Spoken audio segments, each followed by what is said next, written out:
I want you to try something for me before this video even starts properly. Think about your parents or someone older in your life who bought their first house on one single average income.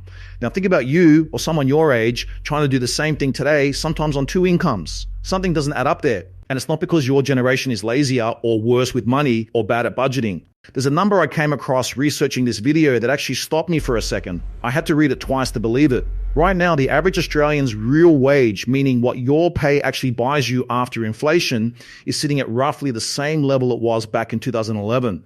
2011, that's the year the iPhone 4 was the phone everyone wanted. That's how far back your purchasing power has been dragged. So if you've ever felt like you're working just as hard, maybe harder, and somehow still going backwards, I need you to know something. That's not in your head. That's literally what the data shows. And today I want to show you exactly why that's happening. Because it's not just about prices going up. It's about something much bigger quietly happening underneath all of it. The middle class in this country is actually shrinking. And by the end of this video, you'll know exactly which side of that split you're on. Hey guys, Daniel here. Welcome back to Daniel Reports. If this is your first time here, this is where I break down what's really happening with money, the economy, and everyday life in Australia. No boring economist talk, just what it actually means for you. And this topic, I'll be honest with you, hit a bit close to home while I was researching it.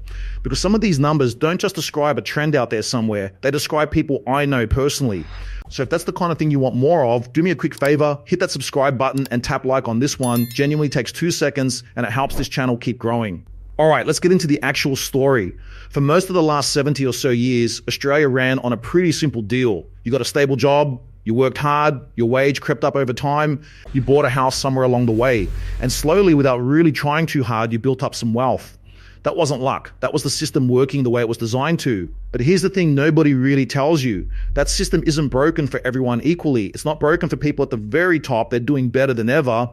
And it's not really broken for people at the very bottom either. In some narrow ways, they've actually held steady. The path that's genuinely cracking is the middle, the exact group that used to be the backbone of this country. So let's start with the part that catches most people off guard. Because on paper, things look like they're getting better, not worse. Wages have actually been rising. Over the year to March, wage growth in Australia sat at around 3.3%. That's a real number, that's not nothing. But at the exact same time, inflation climbed back up to 4.6% by March this year. So do the maths on that for a second. Your pay went up by 3.3. The cost of everything you buy with that pay went up by 4.6. That means in real terms, you actually went backwards again, just as everyone was being told things were finally stabilizing. Here's how I like to explain this one to my mates when they ask why they don't feel richer even with a pay rise. Imagine you're on a treadmill and every few months someone quietly bumps the speed up. You're still running. You're even running a bit faster than before. But you're not actually getting anywhere. You're just working harder to stay in the same spot. That's exactly what's happening to the average Australian income right now. And it's not just a one-off bad quarter either. Household savings, the amount of income families actually managed to put aside, has dropped from around 6% before the pandemic to somewhere between 2 and 3% now. Translate that into real life for a second. That's the difference between having a proper buffer if your car breaks down or your hours get cut, and having almost nothing to fall back on. Millions of households are living one unexpected bill away from real trouble.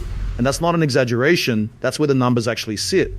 Okay, quick pause because I know some of you are thinking, all right, Daniel, cost of living is tough. We get it. Tell me something new. Fair call. Here's the part that I think most people genuinely haven't heard yet. Because this is where it stops being about prices and starts being about something structural.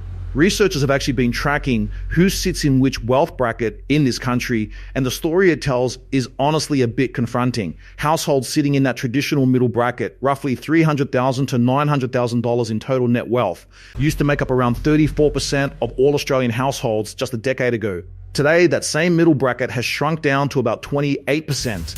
Now here's the part that really tells the story. While that middle group is shrinking, the bracket just above it, households sitting between 900,000 and 1.6 million in net wealth, is growing fast at more than 3% a year, well above the average. That group now makes up close to 1 in 5 Australian households, up from about 1 in 6 a decade ago. So picture 2 lanes on a highway. One lane, the middle lane where most people used to sit comfortably, is actually narrowing. The other lane, the wealthier one, is widening and picking up speed. And the traffic isn't spreading evenly between them, it's being funneled more and more into that faster lane if you already had a way in. And that's really the heart of this whole story. The middle class isn't shrinking because everyone in it is becoming poorer at the same rate.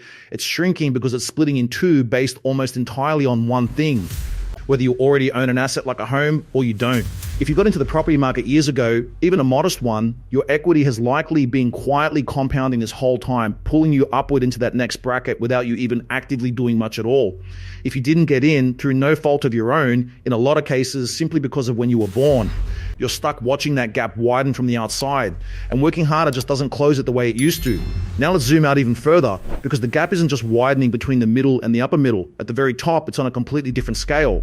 The wealth held by Australia's 200 richest people is now equal to almost a quarter of this entire country's economic output. Back in 2004, that same group held less than 9%. It has nearly tripled in 20 years.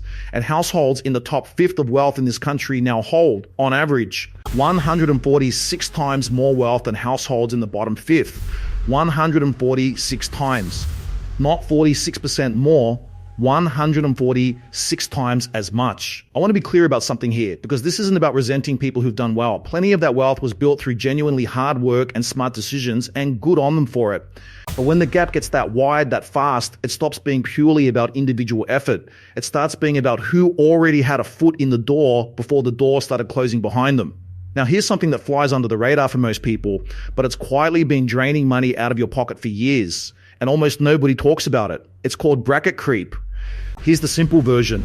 As inflation pushes your wage up, even if that raise doesn't actually buy you anything extra, you can get pushed into a higher tax bracket anyway. So the tax office ends up taking a bigger slice of a pay rise that wasn't even a real pay rise to begin with. It's genuinely one of the sneakiest ways a government can raise more revenue without ever announcing a tax increase. Because technically, no politician ever stood up and said, we're raising your taxes. The system just quietly did it for them. And that brings us to the part I actually promised you at the start, something that changed just this month, right as I'm putting this video together. From the 1st of July this year, the second income tax bracket in Australia dropped from 16% down to 15%. If you earn more than $45,000 a year, that puts about $268 extra dollars in your pocket annually. There's also a new instant deduction for work-related expenses, bumped up from $300 to a full $1,000, plus a new offset worth up to $250 for working Australians. Now, my honest reaction when I saw that number, $268 a year works out to about $5 a week. That's roughly 1 cup of coffee for the entire year. I don't say that to be dismissive of it, because look, any relief is genuinely better than none. And directionally, slowing down bracket creep is the right move. It's not a bad policy. But here's my honest take, and this is just my opinion, so weigh it however you want. A $5 a week tax cut is not going to close a gap that's been widening for 20 years. It's not designed to. It's a small patch on a much bigger structural problem. And I think it's important we're honest about that, instead of pretending a minor tax tweak is some kind of fix. The real solution, if there even is a simple one, isn't going to come from a tax bracket shifting by 1%. It's going to have to come from housing actually becoming accessible again, so that first home buyers can get back into that middle wealth bracket the way earlier generations did. Because that's genuinely the engine that used to keep the middle class replenished, and right now that engine has basically stalled. So let's bring this all together, because I know that's a lot of numbers to sit with. If you already own property or other solid assets, you're most likely in that faster growing bracket right now. Even if it doesn't feel that dramatic day to day, the compounding is working quietly in the background for you. If you don't yet, the honest truth is that working harder alone probably isn't going to close this gap the way it might have a generation ago. Getting any kind of foothold into an appreciating asset, even a small one, matters more for your long-term position than people like to admit. And if you're feeling like you're doing everything right and still not getting ahead, please hear me on this. That's not a personal failure. That's a structural shift that's been building for 2 decades, and you're just living through the sharp end of it. Here's where I'll leave you with my honest take on the bigger picture. This isn't a story about Australia falling apart, so please don't walk away thinking that. Wages are still growing. Tax relief, even if it's small, is still coming through. Most people in this country are still doing okay on the surface, but quietly doing okay is very different from actually getting ahead. And that's the distinction most people are feeling right now without necessarily having the words for it. This was never really a hard work problem. It's a structural one. And understanding the difference is honestly the first step to making smarter decisions with whatever position you're currently in, instead of just blaming yourself for a gap that a $5 a week tax cut was never going to close. If this video actually made you see your own situation a bit differently, do me a favor and drop a comment below. I'm genuinely curious, do you feel like you're in that shrinking middle right now, or have you managed to get a foothold into that next bracket up? Tell me honestly, I read every comment on these videos. And if you know someone who needs to hear this, a sibling just starting out, a mate who keeps blaming himself for not getting ahead, send this video their way. Sometimes the most useful thing you can do for someone is show them it's not just them. I'll keep digging into this one because with more budget decisions and more data coming later this year, I don't think this is the last chapter of this story. Hit subscribe if you want to stay across it as it happens. I'm Daniel. This has been Daniel Reports, and I'll see you in the next one.